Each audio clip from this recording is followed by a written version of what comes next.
La patrie ou l'amour. La caméraman.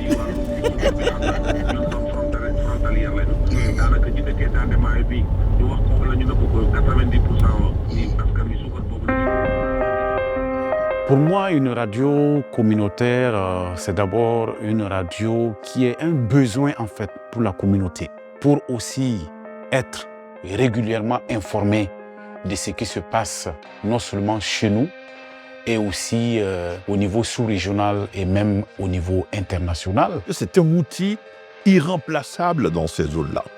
La zone est immense, vaste, donc la radio communautaire, c'est le principal lien entre les populations. Nos communautés aujourd'hui, au Burkina, au Mali et au Niger, ont soif de paix. Parce qu'il faut d'abord la paix pour au moins bâtir un développement. Comment être journaliste dans des zones difficiles? Comment émettre en temps de crise? Comment le journaliste peut s'occuper de sa propre sécurité?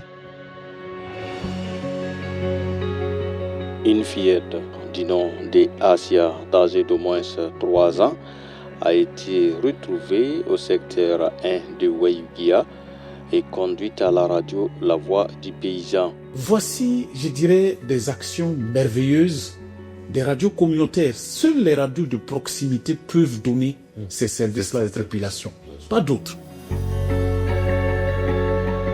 Généralement, c'est quel type de thématique vous développez dans vos radios? Moi, c'est sur les femmes et développement. Des émissions comme Table ronde et débat sur la contribution de la femme dans la société. Chers camarades, vous avez écouté les questions. Nous allons maintenant écouter vos réponses sous le contrôle de Madame Ouedraogo Batissa. Les mariages forcés des jeunes filles, ça se passe au Niger.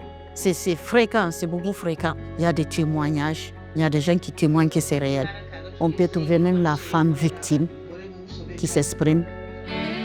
En un mot, la radio, je dirais espoir.